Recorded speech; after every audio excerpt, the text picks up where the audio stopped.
One thing people ask me often is why I started a YouTube channel. And honestly, it wasn't about money. It was, although that would be great if I was to be paid for it, or pay for some compost and a few plants and things like that. But it wasn't. It was to inspire people, I think, get people into gardening and have a love of it the same as I do. The whole point of gardening is to experiment, to have a go and see what happens, and to enjoy doing it, doing the process of it. In a world that's increasingly mad and very busy, it's just a delight to be able to relax and grow your own foods and be in the peace of nature. That's a very special moment, and it keeps you grounded, as I've said before. Personally, get a lot of inspiration from other YouTubers. They keep me going. I'm always looking them up and looking at what they're doing and how they're doing it, and their failures and their successes. And when I'm talking to you now, for example, it's like I'm walking with a friend and I'm talking to someone I know really well. I mean, I don't know you, but hopefully you'll get to know me. But it does feel very personal, and I like that. I like the way that feels personal. I'm just looking at a wild rose over there. I'll show you in a minute. It's really beautiful, and that keeps me going. You keep me company as well, because I'm doing a lot of things. A few mistakes, but I do it, and I do it with you, and that's great. It's a good feeling. Look at that wild rose. Isn't it beautiful? I think it's a dog rose. I'm not 100% sure. That's just growing wild in the hedgerow. There's so many things in this hedgerow. Slowberries, blackthorn, all sorts. It's all wild, and nature just loves it. And I love it too. I can't get over there, or I'll fall in a ditch. I'll fall in the stream.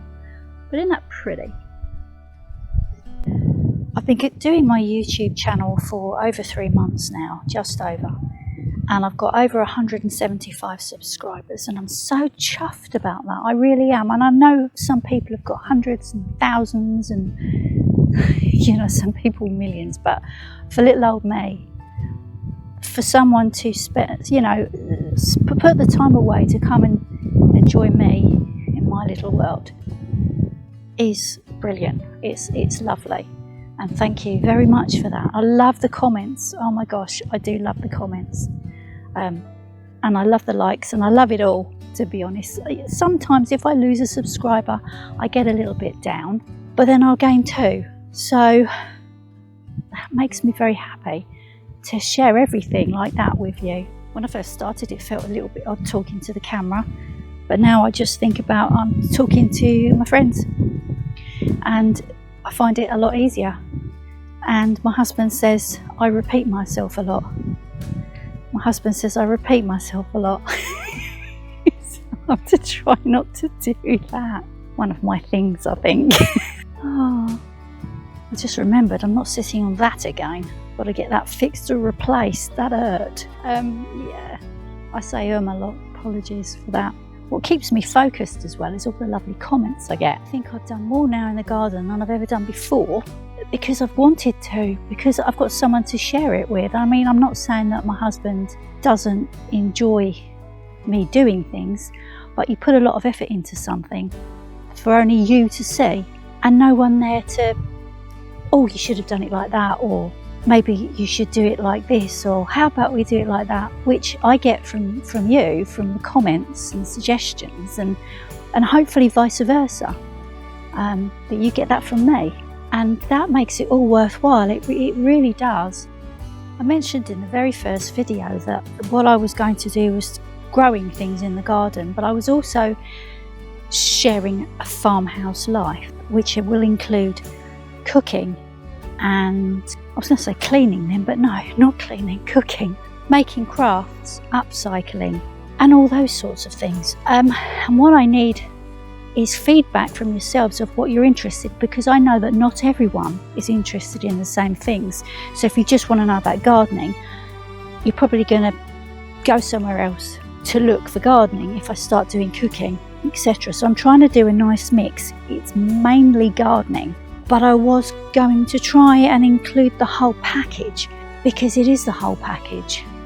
Cooking predominantly, because you are harvesting your crops and then you need to do something with them. Cooking, pickling, jarring, freezing, you know, those sorts of things with all the different things that you've got. Otherwise, what's the point in growing them? You want to grow them to enjoy them. With my mum, who's in her 80s, bless her heart, she isn't like she's in her 80s, she's not that at all. She's very with it. But even she watches YouTube and she's tuned into it. She watches it because of me. She may watch other people now. So it's a very productive thing to do. And if you're watching now, Mum, hello, it's me. My husband, he's very much behind the scenes. I think he'd like to be involved more. He does all the editing and he makes sure that everything's okay and it all flows together. Because like a lot of YouTubers will know, what can take 20 minutes to put on a YouTube video, well, we've spread it over the week. I'm just looking at a kite, but I don't think you'll be able to see it from here. I keep getting diverted. Even though he doesn't have a passion for gardening like I do, he appreciates what I do and he inspires me and he supports me in everything that I do. So, would you like to see me doing different things? Cooking and upcycling and crafting and gardening. Just a splattering of the other things in amongst the gardening, because that is what I'm trying to portray. That's my world now. Well, what is it that you would like to see me do more of? And let me know. This isn't just about me and my channel and blah, blah, blah. It's about all of us and what we all enjoy. And your input is enormous and it would spur me on even more. So please let me know in the comments what else you'd like me to do, plan, make, garden, experiment with. That'd be great.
I just realised I didn't have my microphone on, silly me. So if you didn't hear me, this is to try and counteract the heat wave that we're going to have soon.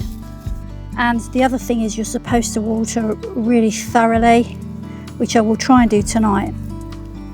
But our water pressure is so bad here, I could be out here for hours. It's quicker doing everything with a watering can, believe it or not. Okay. And this is the hottest side of the polytunnel.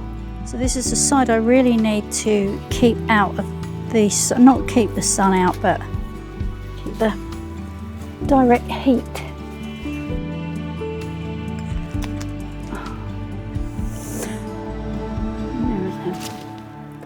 This was going to be my 5-minute job. Is there ever a 5-minute job in gardening? Do you know, I can feel the heat less now with that up. It's amazing. Come on.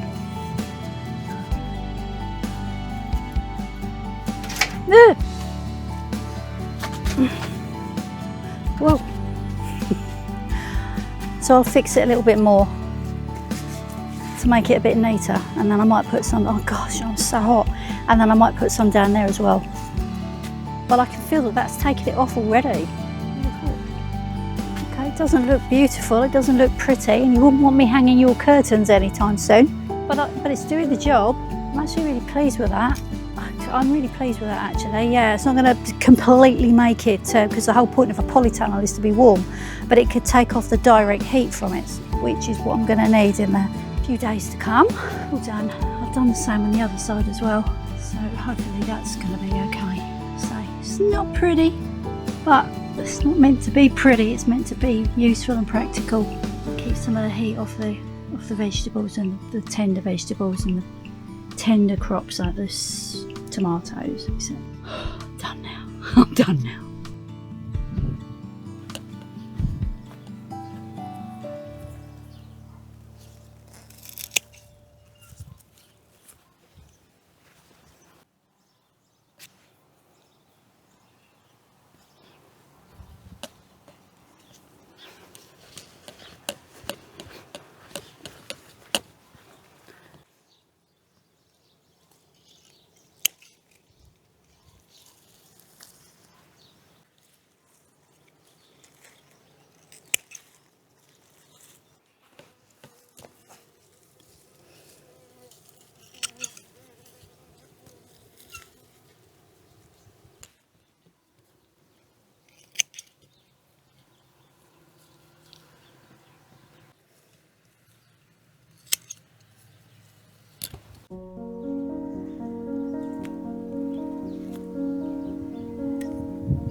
I've been banging on about the water pressure for ages because it really is rubbish, but it literally comes out like a trickle, so I can't use the mains water. But we do have stream water that runs into the polytunnel, because there's a stream around here, and the pressure of that isn't great either, but it helps water things in that vicinity, if you like, near the polytunnel. So I gave the problem to my hubby like I do, and sent him away to think about it and see if he could solve the problem for me, which is how it works between him and me. So he goes away with it in his little head, and he came up with an ingenious answer by using the water in the polytunnel.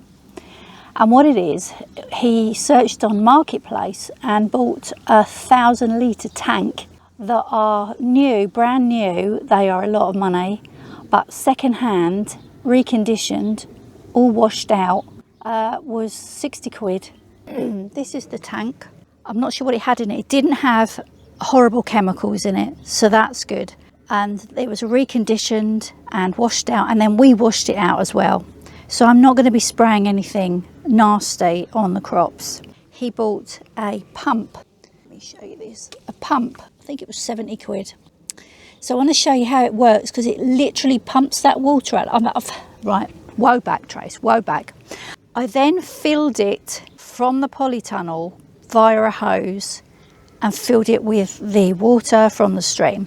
He linked it up to the pump and an old hose that we found in the back of the garage, and it is just great. It's a pleasure now to water the garden. So that is now on. So now the water is going into the hose, which is connected to the pump as well. Turn on the pump. It's not too loud. It's actually pretty good, really. And the water pressure, I'll show you. Let's pop you down for a minute. Look at that. Look at that water pressure.